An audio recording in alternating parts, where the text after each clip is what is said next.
I'm just going to say welcome. Welcome to the podcast, Abdullah. So appreciate you taking your time and being the first guest. Thank you very much for inviting me. It's been an honor to be on your podcast. Well, it's a real honor for me because the first time I saw you was when you were on stage with Satya Rai, and she was talking to you about an incident that happened that we will talk about later, where you really were incredibly courageous in mine and many other people's opinions. And she was celebrating security officers, and it was incredibly moving. I don't want to embarrass you, but you were so humble in the way that you talked and the way that you supported other officers. There was another officer there who stood up and thanked Satya for supporting the officers in the private security industry. But when you were on stage as well, you made it clear that there are so many officers out there. So when that talk finished, I did approach you and I said how moved I was by what you did and who you are, and that I would like to start a podcast that would celebrate security officers and just shine a light on them, basically, and what they do every day. So thank you so much, because it's great to have you as the first guest. Thank you. Oh, it's my absolute pleasure. I wanted to ask you, what actually brought you into the private security industry? So I always had a passion to join the military or police. So when I moved to UK a few years before, I got to know that on my student visa, I can't join police or the military. So the security industry authority was the only option for me at that time, because it served the same thing, same passion, discipline, uniform. So that, and I'm so glad I joined the security industry, and they gave me so much love. Oh, that's amazing. I mean, we're incredibly lucky to have you, because you really, did an amazing thing that showed an awful lot of courage and humanity. And that's what we're celebrating in this podcast. And I wonder if you'd be kind enough to, in your own words, tell us what actually happened on that particular day. So it was 12th of August 2024. It was an ordinary day. I was working as a loss prevention officer in a TWG shop in Leicester Square, London. It was 11:30, a normal day, busy with tourists, as it's a part of a central London, which is we have always have so many people, tourists in that area. So it was really busy morning as well. So I was working inside the shop, looking inside the shop, and outside the shop, I heard the piercing screams of a kid and her mom. So as I heard the screams, I knew that something horrible is happening. I looked outside. I saw a young male in early 30s having a knife and stabbing the 11 years old kid really forcefully. The moment I saw that, I didn't think about myself. I didn't think about my future, my family. The only thought in my mind was, how can I save the kid? The moment I saw, I started running towards the suspect. I jumped on him. He was carrying a knife in his right hand, and I hold his wrist and twisted and tackled him on the ground. Just to let you know, in SIA security, we are not trained to tackle with someone who is having a knife. And Yes. I had never did that before and never thought that I'm going to be in a situation like that. But when we are in a security, usually we have a boring day and usually nothing happens in the whole day, to be honest. So it's always back in your mind, if anything happens, I'm going to be giving my 100%. Yeah. So at that time, when that guy fell on the floor, I twisted his arm further so he cannot move. I pinned him down on the floor for 5 minutes. In the meanwhile, a couple of more people joined as well to hold him down on the floor. And I was looking around, maybe he have more people with him who can come and attack me and or the kid yeah, again. And in the meanwhile, I was shouting, call the police, call the ambulance. So and in the meanwhile, my security manager, sorry, a TWG manager came outside and asked him to ask the security of the next shop, which is the Lego store, and we were working for the same company. I asked him to inform them and asked them to bring the first aid kit so they can give the first aid kit to the yeah, kid. So he rushed there, asked them, and then security officer bring the kid, and they gave the first aid to the kid. So in the meanwhile, I kept holding him down on the floor for 5 minutes, and then we asked the kid and her mom to move them inside the shop so that if there is any other attacker, they cannot harm her further, because already the kid got stabbed 8 times. And what I saw, like, she had blood on her face, on neck, and everywhere, and horrible scenes. And then after 5 minutes, police came and they took over the scene. They arrested the suspect. And then they followed by the medics. They gave the first aid to the kid, with followed by the armed police helicopter unit. And then armed police asked me, is there any other suspect? Where did he go? I told them, I just saw this one person and he's already in custody. So they really appreciated me for my bravery at that time. yeah, absolutely. Did did I was going to ask what actually? I mean, you're explaining that you didn't really think about your safety or anything like that. When that was all going off, did you notice the people coming to help you? Was there anyone? You mentioned that there was a couple of people that might have come to help you. But at the time when you're struggling with this person who's done the most horrendous thing, did it cross your mind, I'm just stuck here, or did you feel that people were coming to your aid or to help you? So when I saw the person stabbing the kid, at that time there was no one coming to save. And just started it happened so quickly, to be honest. I just started running towards him. I didn't have Yeah, that thought like anyone else would come and help, but I know that I need to help. And it's everyone's job to help. It's a human. It's not being you are in a security. And I'm not trained to tackle this knife man either. So if any human is in danger, you need to do your best to protect them. It doesn't matter what's their religion, what's their ethnicity. It's a human who is in danger, and every one of us need to step in. yeah, yeah. I mean, it is, and it's a scary scenario because most people will never, thankfully, have to see or deal with that particular thing. When immediately after the episode, when the police took over and the medical help was there, etc., what if anything support were you given in that immediate time after the incident?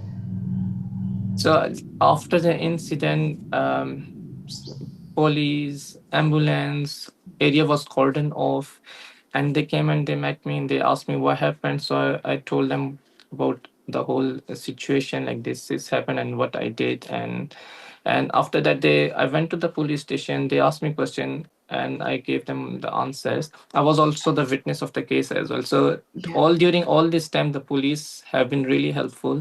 The witness police department, they contacted me as well. And they asked me, if you need any sort of help, any support, we are ready to help you. If you need any talking therapies, or if you need any sort of mental health, we are here to help you. Obviously, with right. incident like this, you get disturbed as well. Yes.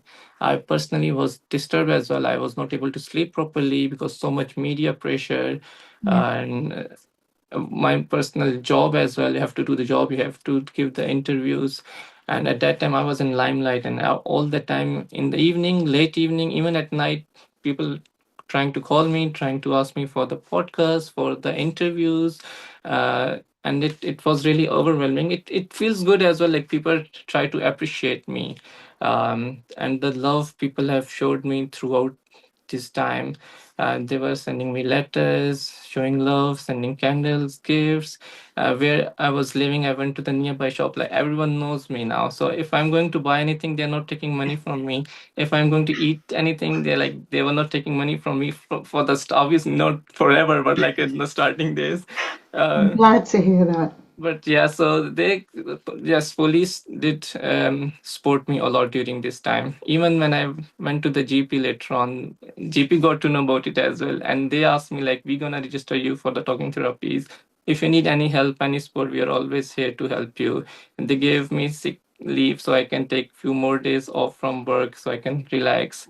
Yeah. So overall, when I think about all this time, I feel like when I moved this country, there was a I have to think which country I need to move. There are 200 countries in the world, and I chose England. I'm so proud I chose England because the love the people have shown me, even from the government, the mayor of London, Sadiq Khan, contacted me. His office contacted me and sent me a letter for my bravery and appreciation, and the awards and everything was so overwhelming. And I'm so proud I chose England. I moved here. Well, we're really glad that you're here because that little girl, goodness knows what would have happened to her, and her family have her, and she has her life, and it's just a shining example. It's an incredibly dangerous thing that happened, and people understandably would be terrified of seeing somebody doing such an awful thing. So for you to have stepped out of that fear into going and protecting her and basically saving her life, because if he'd been able to carry on, I'm not sure she would have survived. So yeah, would you say that that you clearly were given help from the psychological effects of being in that situation, and you've described that eloquently. Was there anything that would have helped you that you didn't receive, just to help people understand? Maybe somebody's watching this and they could maybe add that to their procedures or their work procedures, etc. Was there anything that might have helped you that you didn't receive? I think psychologically, I did get the support I needed. I think what we can improve in when the incident happened, you don't have time to actually use the walkie-talkie or you call the police at that time because it's a milliseconds decision. I think it's really important that if the security officers have some panic button in a situation like this, where you just need to press Yes. a button and that's it. Because in the Yeah. situations like this, you don't have time to take out your phone to call the police or to inform the security colleagues. And another thing which is really important with panic button, obviously it will go through the police and then it takes some time for them to come. Uh, I'll always think that there should be a procedure in place because, especially in the retail security sector, in one shop, a different company is operating. In the next shop, a different security company is there. So they are not connected with each other. So if there is any incident happen in the next shop, the Yeah. other security officer doesn't know what's happening in there. Yeah. So if there is a panic button, when someone press it and the other people get to know about it as well, that in this shop something is happening. So I think for the business mind people, they can create something, Yes. especially Yeah. yeah, and A then community, a yeah. community, because a high street, whatever it might be, that is a community. It's a community of retailers, etc., and a community of people. So if there was an early warning mechanism, that would be really good. Yeah, in the same way, like a shoplifters, even for the shoplifter, if the shoplifter Yeah. is entering in one shop, usually when he is kicked out of the dead shop, he will go to another shop, and the other people Yes. doesn't know he's a shoplifter, right? So Yeah. if there is a mechanism like this where they can alert it, okay, in this shop there's some shoplifter, this Yeah. is how that's how he looks like. and then everyone gets alerted. So I think if we can have some mechanism like that, that's going to be really helpful. And then I think panic button is the really important. We Yeah. know in the businesses, in banks, they do have a panic button, but the security officer should have that panic button Yes. with Yeah. them as well. Yeah. So Yeah. that's going to be really helpful in the Yeah. incidents like this. Also psychologically, I did get the support from the police, because I was the witness and they got to know that I was over there. I think those people who, there was, as I mentioned, there were a couple of more people when he was on the floor, they came to Yes. help me as well, but Yes. no one knows who were those people, and then Yes. if they need any support as well or Yes. not. Yeah. So Yeah. I don't know how it can work and how Yeah. we can give them the support. Maybe they Yes. should have gone through this stress and Yes. Yeah. all this situation as well. Absolutely. I hope they did get that support. It'd be interesting to know whether they did or not. When you first went back to work, were you given any kind of support, debrief? Was there anything in place for you? So when I went back to work, because in Lego and TWG shop, we were the same security company. So my Okay. company gave me 3 days off. When I went back to work, they asked me to stay inside the Lego shop, and they just asked and one of the colleagues from Lego to come in TWG. So just we swapped the positions. Okay. So in case someone tried to attack me, or there's someone, so they can't directly see me inside TWG shop. That's what my company did, that for the safety. Right. um, but secondly, during this time, because I was in the media, everyone knows me, so whoever was coming in, they were taking photographs of me during my work. So I Oh, asked the bless manager, you. is it okay, because continuously people are coming in, wanted to speak to me, want to take photos with me. Yes. So they told like it's absolutely fine, whatever you did is like outstanding, and it's Yes. people's love, we cannot stop that, and they should appreciate you. Yeah. And I have seen so many stories. I think if we have time, I can share you a few stories as Oh, well. please do. So Absolutely. people were coming from different areas of the country. One person I remember, he came from Newcastle.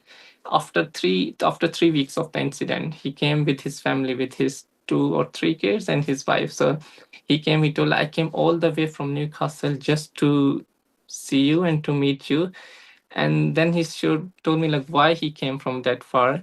He told like where he, because there was incidents in Stockport a few weeks before, Yes. where three Yeah. children were killed and few others were injured as well. So after that incident, there was riots going on in the whole country. And Yes. that person was saying where he lives, his home was attacked multiple times because he was an immigrant. And I'm very sad to hear that. yeah, and then he's like, windows were broken. They were throwing stones at my home. At nighttime, people were kicking his door. So, like, after your incident, it's been 3 weeks. There have been no incident. No one attacked my door because you were an immigrant and you Right. saved, you were the savior. And then Yes. they like, and we were the immigrants as well. And people get to know that immigrants are not bad. They are Yes. the part of this community. Yeah. They are helping this Absolutely. community. And then like, we just, you changed our lives, and then we came here to thank you. Yeah. So there are so many other Yeah. stories. Another person, he came with his 3 years old daughter, and he was carrying her daughter, and then he was saying that I came to Leicester Square. First, I was scared that what if I go to Leicester Square and anything happens there again? And then I remember, no, Abdullah is still working in Leicester Square, and my kid is gonna be safe if you are there. And then he kissed Yes. his daughter's forehead. So Oh, that's and beautiful. we have, I've seen that their expressions, like they have tears in their eyes, because everyone is having children, their Yeah. kids, and they think about what if it would have happened to their children. Absolutely. Absolutely.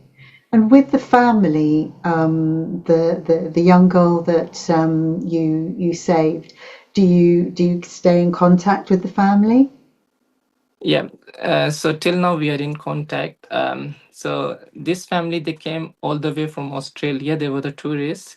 Yeah. They came to see the Taylor Swift's concert, Oh, and wow. then this incident happened Yeah. with them. And so after 1 week of the incident, they contacted me. and they told me, first of all, apologies for contacting you late, because we were just in a hospital and we were Yes, more curious about the safety of the kid. of And course. now she's much better, and we want to thank you from the core of our heart. We don't want to go to the media and say thank you over there. We want to personally Yes, thank you yes, from the core of our heart, and we want to stay in contact with you for whole of our lives. that's beautiful. And Yeah, it's been more than 1.5 years, and we are still in contact on social media, and we that's do lovely. text each other Yeah, sometimes. yeah. I mean, I think that's wonderful, and you know that will stay with all of them for the rest of their lives, and to hold you in their hearts, like you said, is a wonderful thing. So, is there anything that you learnt about yourself when this particular incident happened? After you had time to digest it all and come to terms with what actually happened, is there anything? It doesn't matter if there wasn't, but was there anything that you learnt about yourself that you were curious of about yourself, but you learnt? Doesn't matter if there is. I have learned that Yeah, life is very unpredictable, and anything can happen to anyone at any time, yeah, and we need to do the good deeds yeah, while we are here. And you never know when any incident can happen to you. yeah. We can see the current situation of the world, what's going on. So, Exactly. and Yes. even if there's nothing, you never know about your life is unpredictable. So you should be doing good deeds, be kind to everyone. Yeah. uh, Peace, there should be peace in the whole world. Yeah. I agree. And I have learned this thing, like life is really unpredictable. You think like you're in security, you're physically fit, you have no diseases, nothing, and nothing gonna happen to me, but you never know. Yeah. So be always kind, be always nice to everyone. You never know when what situation the other person is going through. Yes. Yes. So always be kind. Oh, I love that. And what are your hopes for the future, Abdullah? I'm currently the ambassador of International Professional Security Association, working for the Frontline Security Officers. It is my plan to bring peace, bring more security, and more protect the security officers, and how we can improve the security of this country. How can we improve the security standards of this country? And me and Satya and all other people of the security sector, they are working on it, like how we can make this country more peaceful, more secure, and how we can improve the lives of the security officers. So that Yeah, is my aim at the moment. that's lovely. Because with IPSA, which is the shortening version of what you've just said, they are any security officer can join them, and there is no fee to join them, which I think is amazing. And then they work voluntarily to make things better. So I'm really glad that you're part of that. That you've been honoured by them. That you're an ambassador. And that the public can get to see how amazing you are, and hopefully if they want to watch any other episodes, we'll be having other officers as well, which is another thing that I said at the beginning, was how I was really impressed with the fact that when you and I were talking away from everything, how much you wanted other officers to be recognised and their stories, because they are extraordinary, and so's yours. Is there anything that you would want the public to know about the private security industry and private security officers? Is there anything that you would like the public to know about it? Yeah, before going to your question, I want to thank you. I remember when we talked about this podcast idea, because after the incident, I have been going to multiple award ceremonies, and I receive multiple awards. So I was seeing the nominations of different heroic acts by the other security officers, and like I have never heard about this heroic acts. And there are amazing stories what we see on the social media, on yeah, the mainstream media. We see the negative news, but what yeah, I have seen is like so many brave individuals are in our security industry, and even the member of the public as well. They yes, did some heroic acts. absolutely. So people need to hear their stories, what they did, and they need to be appreciated.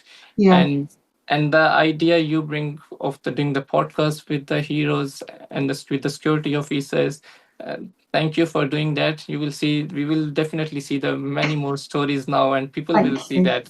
So Yeah. thank you for that. Um, Coming back to the question regarding the security in industry. Sorry. What was the question again regarding security industry? was is don't you worry.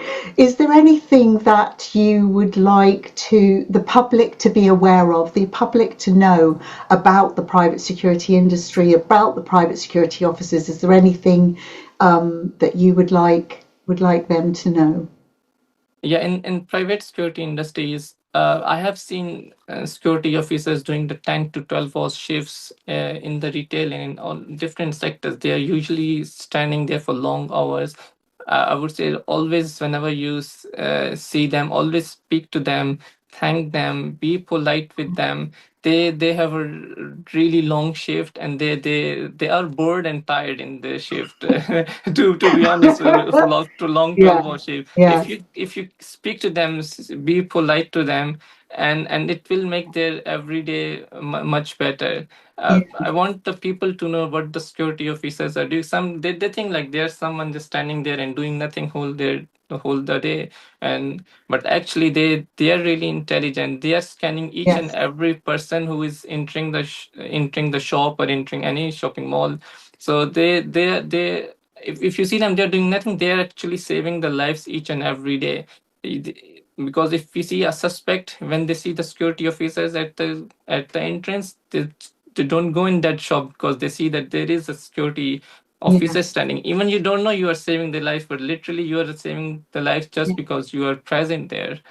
yeah, So it's really important to give the respect what they yeah. deserve, and And they should. acknowledgement as well. Yeah, definitely. They Yeah, should get the yeah, acknowledgement and yeah, the support from the people, yeah, and like they will see the more stories from your podcast now, like how yeah, amazing they are, yeah. and the people should know That's that what I hope. they're risking their lives to protect others, and we have seen the other situations as well. Like we had attack on a train, and we see a member of the public intervene and stop the attacker. Yeah, And we have seen in yeah, Australia the Bondi Beach where yes, member of the public intervene and yes, try to stop the attacker. yeah, So if they see the stories like mine, they get motivated as well. If there is any incident like this, we're gonna try to help the public, and we're gonna try to yeah, stop the attacker. So yeah. I always say that the security officers are the real difference between the life and death. Yes, absolutely. And do you think sometimes when they're carrying out their jobs that they almost feel invisible because people are just like walking in and out of the shop, going in and out of the club, wherever it might be, an event or whatever it is, and what a difference it makes when somebody stops, looks at them, sees them, and just smiles and says hello. It really means a lot. It Yeah, makes their day. It really makes their day. If someone comes and speak to them, how's your day going? How's everything? How's family? It really means a lot. Just for a few kind words, yes. it makes their day, and they're there just for your safety. So when you heard the young girl screaming and you're running towards it, and you're presumably you'll see the attacker carrying out this attack, were you scared at all? Not at all, not at all. I wasn't scared. I'm from a land where we have a lot of bravery stories.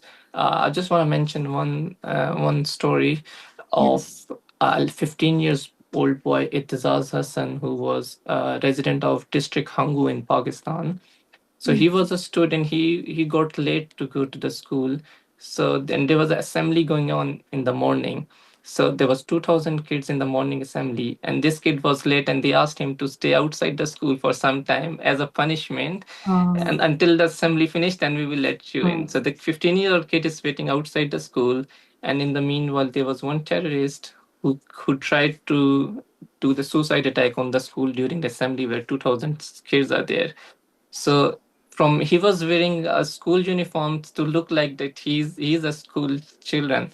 yeah, So but there was wires and detonator which was hanging from his uniform, and the kid saw that. And there was another kid who started running inside the school, and this Itazaz Hassan, who was standing with him, he grabbed him and he stopped him to go inside the school. And when the suicide bomber got to know that he cannot go inside the school, he detonated and then he lost himself. The Etizaza knows that if I'm going to stop him, I'm going to be dead.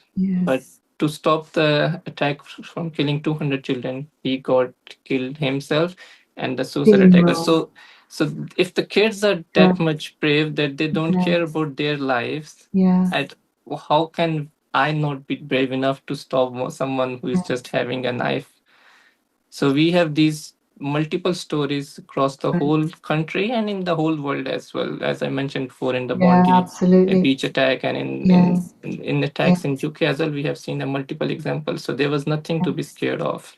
yeah, yeah. I mean, that's unbelievably brave of that beautiful soul who unfortunately sacrificed his life for 2000 plus 2000 children plus all the teachers, etc. That could Yeah, and then there was a movie made on that kid as well, on her story, wasn't. on the story, and then he was given the Star Imtiaz, like one of the biggest awards in our country for the Fantastic. civilians. So Yeah, he was really appreciated. So yeah, I thought I should mention his yeah, story. absolutely, He deserved that. absolutely, Yeah. yeah, 100%. Thank you so much for that. Yeah, I think that's just like totally messes your mind up, doesn't it? Really, when you're thinking about children and them having the wherewithal, that courage in them, knowing that they're basically going to sacrifice their life Yeah. to yeah, yeah, absolutely. Oh God, that's done me in again. I know you told me about that before, but Yeah. yeah, it's really yeah, it's just I'm just so grateful that you're that you've given me your time and that we're doing this because I think the world needs, I don't think, I know the world needs these kinds of stories and humanity True. because True. it's in a bit of a state. And the private security industry is something that the public really don't know much about. And yeah, and security officers are being asked to manage so much, aren't they? Yeah, exactly. There's only one person on site, and the millions and billions of stuff is inside the shopping mall, and there will be Yeah, only one person at yeah, that. Then they expect him to do, like, to yeah, risk his life for everything, and they do that. They do risk their yeah, life. yeah, They're one, and then they have facing like 10 people who is of yeah, the gangs and trying to enter and storm the shops, either it's Apple shop or any luxury items. They yeah, try to steal, and we see only one person standing up and risking his life. yeah, yeah, yeah. And that, I mean, there are, I think, is there about 10%? Is it less than 10% of female security officers in the I private don't know. I industry? don't know exactly how Yeah, I the don't know the percentage. Yeah. exact amount, and and there it's really celebrating all of us, really, you know, and that courage and bravery. So, is there anything else that you would like to talk about? Um. I think the rights of security officers, it should be clear to them what is their right. For instance, when I was working in Apple Store, Yes. we have been told, like, if anyone tried to grab our phones and starts running, do not follow them, do not stop them, because all the phones are insured. So we Right. had we had a colleague. He was from Egypt, and he was Right. a bodybuilder and a really big guy. Oh, okay. So once I was working there, and then there was a guy who nicked items of like 12 to 1300 pounds of accessories, and then he put it in bag, and then the employer was asking him to pay, and he started running. Oh, wow. Okay. So my colleague, I was on break at that time. So Yes. so my colleague and there was another staff. They started running behind the suspect, and then suspect got scared and he left his bag and his jacket and he left the shopping mall. Oh, wow. So that my colleague, so he took the bag, bring back to the shop, and he gave them the items. See, I recovered like 1200, 1300 items of accessories. Yeah. And then he got to know from the manager that this is official warning for you. Do not run behind any suspect because all these things are insured. Right. Do not run behind any of these suspects. If anyone is running, to never run behind them. And later on, after this incident, and then later on when I talked with him, so I told him, "Are you still working at the same place?" He was like, "No, I got fired." I was like, "Why?" He's like, Oh, because so many incidents happen where the young boys are coming, taking the phones and running. And what's the yeah. point of me standing there? That's embarrassing. People are looking at me that I'm going to be there to Yes. protect the people and protect the items.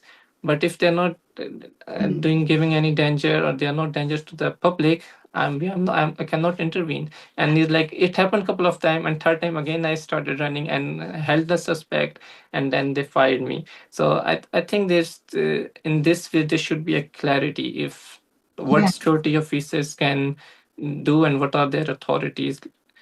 Did he say what the rationale was for was the rationale just the fact that it's insured, or was it that the safety of the officer was paramount, and therefore if they were to tackle somebody they might get hurt, and the venue and the security company don't want their officers getting hurt, so what they're saying is don't tackle because you might get unnecessarily hurt? Did they explain at all to your friend who was an officer? I think there are two things in it. One could be the security officer's safety, and then Yeah. other thing could be that the company can be sued if anyone else get injured or Okay. anything happens. So they are Be looking into the interesting. financial suspect as Yes. well. They like, if we get Yeah. sued, we have to pay much more than what we are losing. Yeah. So Yeah. they do take care of that as well, and obviously officer security is Yeah. also is in their mind. It'll be interesting if anyone has got that answer to possibly put it in the comments, to because it is all about understanding the risks, isn't it? And communication, and the way that's communicated to officers, and the way that officers are supported in understanding, oh, this is your duty on this site, and we do things in this way because of A, B, C, and D, which is incredibly important, isn't it?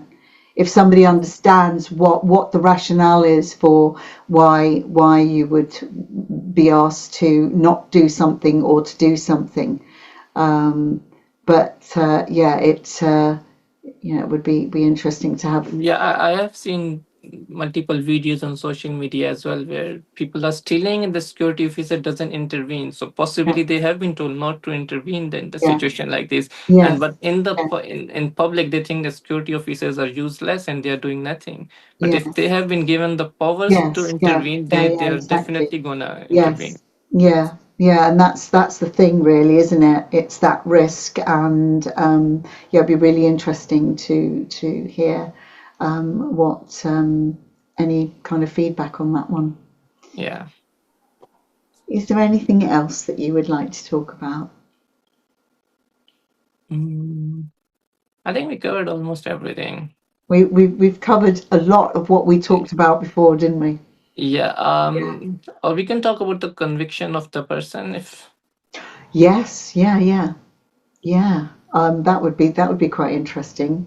Yeah, and So also then I was invited in the Supreme Court as well, and I met the yeah, that would be great. yeah, I met the judge as well who gave the decision, and met the Metropolitan Police Commander and the President of Supreme Oh, Court and great. other Supreme Court judges. So quite recently, Yeah, last month. yeah. I saw that on LinkedIn.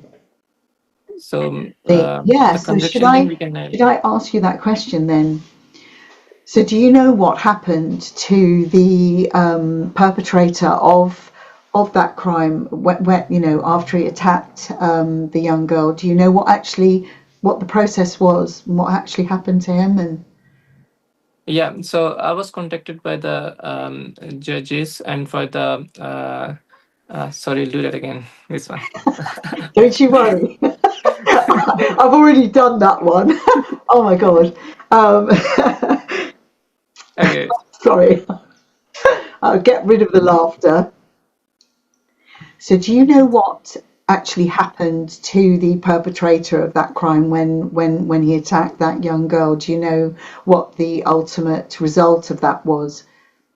Yeah, so the suspect was held guilty, and the judge has ordered that he gonna be staying in the mental hospital for the indefinite period of time.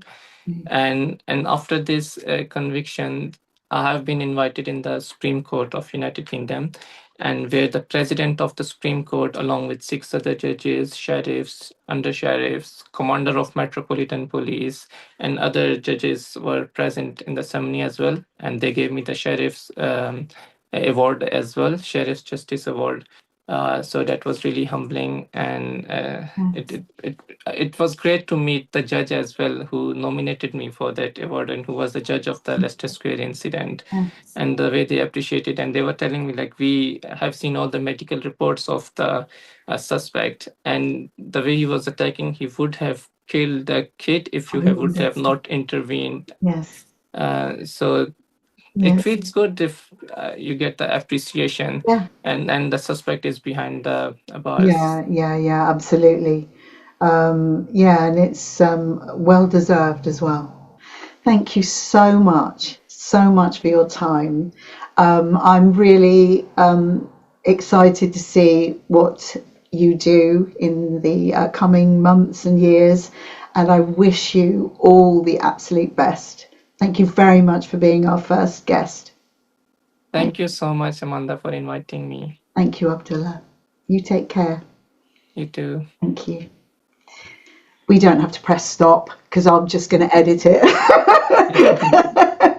You're amazing. You're amazing. Thank you so much. I mean, yeah, it's crazy when you have an idea and then you sort of like think to yourself, well, is this possible? But I just couldn't not watching you on that stage talking the way that you did, and especially afterwards wanting to acknowledge all the other officers. So fingers crossed we'll be able to get some amazing people on and show the public how wonderful the security industry is, and especially the security officers. Thank you so much. You really made me comfortable before actually we I'm so start. glad, because Yeah, that's so important for me to put you at your ease. This is all about celebrating officers. yeah, I've All always been about, a camera shy person. yeah. Yeah, I think we discussed this before when after the incident, after a couple of days, they invited me to the Pakistan High Commission and they asked me Bless you. to do the speech in front of like 300-400 senior military people and senior ambassadors and senior Yeah. members of the public. So at that time, I have to speak in front of like so many people, and I was so nervous that time. Poor thing. Yeah, Yeah. and I'm then not now with the surprised. media pressure, and so I Yeah. always used to be an introvert. I think with after this incident, I become an ambivert. Yeah. I mean that's the thing, to suddenly be thrust into into the public eye in such a way. There's just so many things that come out of that, isn't there? And so many unexpected things that you have to deal with. Yeah, Yeah, but you've dealt with it, with grace and dignity. Yeah. So, yeah, it's been an absolute pleasure to talk to you again. And I wish you Thank you. all the Thank you so best. much. Thank you so much. Yeah, Honored to be on your podcast. thank you, thank you. And you take care, and we'll no doubt see each other at one security event or another. So, and like I said Definitely, before, if definitely. you need anything, I'm here. And you Yeah. take care. Thank you so much. Thank you. See you Bye. later.